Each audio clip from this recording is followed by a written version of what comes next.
Okay, next panelist is, I'm seeing there, Dalle Vedove, Head of Marine and Aviation at Generali. A very quick comment and possibly a question for Alessandro, for Mauro, and if possible from Federico Deodato. We have seen a very interesting presentation made by Alessandro Morelli in respect of the, let's say, not the very good shape that currently the hull and machinery insurance market is facing due to the results. We have talked about 16 years of results which are not positive. Therefore, I mean, I think there should be a different approach coming from the insurance community. I think there was a very interesting comment made by Francesco Siccardi, considering, I would say, a better approach and better understanding also of the risk and possibly a better management of limitations and exclusions in the policies. Considering the trend we have in this specific field, I mean, in this specific industry, I mean the maritime insurance industry, it seems to me that probably, considering that we all are dealing with maritime industry, probably the P&I side has made a different approach. I mean, the feeling is that the P&I insurance industry has been able to face new situations, to better understand what is going on, and I would say also to apply a proper rating system to the risks. This is at least we, as hull and machinery insurers, see what is, I would say, a sort of feeling that we have a possible appreciation of a different approach made by the P&I insurance community. Now, this is a general comment and the question to yourself, do you have the same feeling, do you have the same type of perspective and possibly a final result? Alessandro, I think it's your turn. First of all, I must admit I do not know the P&I market. I understand that they are working in a completely different way. One thought which I could express is perhaps this one. Their way of working is, as far as I can know, let's say, with this proviso, let's say, but is much closer probably to the client than the one we are used to as hull and machinery insurance. For instance, I think of the surveys or the visits which P&I clubs, I think, traditionally carry out on the ships they have enrolled in their clubs. This probably creates a much deeper knowledge of the client, a much better assessment of the risk, and probably they manage to better control the risks. In terms of premium, I'm not aware of different approaches. We know that the P&I is a much more an organized group as the property insurance market.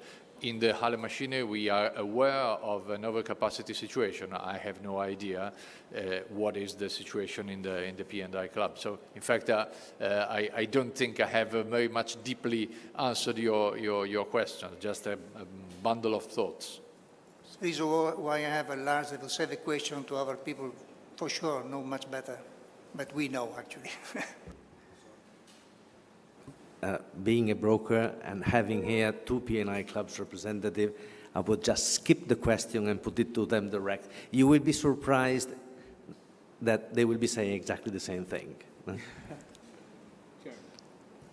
Francesco Siccardi. I think Alessandro's point about the slightly different dynamics is very true. I mean, in terms of our system within the clubs, of course, we are there in the ideal situation to break even rather than to make a profit.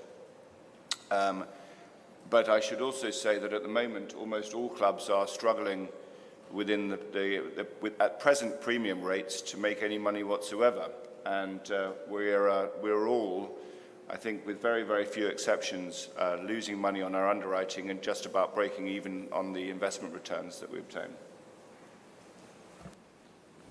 Francesco. I think the other aspect, and I agree totally with what Jeremy's just said, is of course the clubs do, on the loss prevention side, cooperate a lot together through various international group committees which are managed on our behalf through the International Group Secretariat. So when there are developing trends of claims that affect the whole industry, we work together, and the clubs were and have been very much at the front of the action about, say, liquefaction of nickel ore and iron ore, where collectively we work together to represent the ship-owning industry in trying to make life safer for the seafarers. And I think through the international group network and the fact that whilst we do compete quite strongly with each other, but we also cooperate on things like claims and safety issues, we are able to bring, I think, greater value to the owner as that value added from the club system. And it's very effective. You know, as I talked about GuardCon, I was on the committee, but I was representing not my club, I was representing the international group in making sure we had a document that we all accepted. And I think that is unique to the club system. And it's a wonderful strength and value of the club system that we are more active in that relationship with our members, who we have a longer term relationship with, because the problems we deal with, you know, are longer term. I don't know the whole market, but if you have a loss, you have a fairly finite, you know what the loss is, and it can be resolved relatively quickly. We get stuck with claims in jurisdictions that run 20, 30 years. So we do have a longer relationship with our owners. Okay. I don't know if that sort of helps along the point you were making. Francesco Sicardi, you want to just a very simple comment seen from the legal perspective. I'm a lawyer working mostly for hull underwriters, but also for clubs. I give you two examples. One is that in the process of drafting new legal instrument, conventions, conferences, etc., there's a clear distinction between the unity of the P&I clubs, that is an international group, and the underwriters, the property underwriters. They are not united as the clubs are. Second, the clubs are in a process of amending, improving, and rendering more modern their rules. The rules are simply accepted by members. The fact that there are mutuals, of course, is one of the explanations, but not necessarily the only explanation.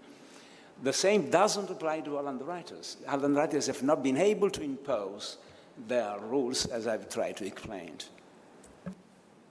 Okay, I think that Francesco basically covered, two-thirds of what I wanted to say. I can only add, because I've been specifically asked by Andrea Dalle Vedove, that I don't want to do it too much bottom line, but it's very much supply and demand driven. The real basic point is that in the insurance market, every underwriter steps out. There is, a new underwriter stepping in with a bigger capacity. So far, this is what has happened. This, you need a magic stick in a way to resolve the problem.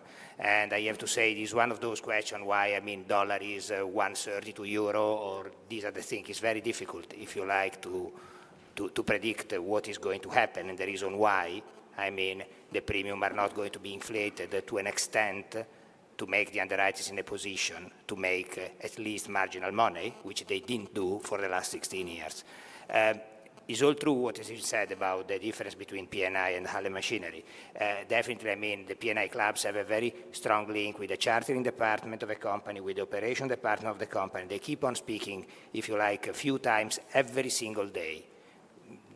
With the P&I brokers or with the client himself. We, in the hull and machinery field, we speak once a year when there is a renewal or when there is a big catastrophe.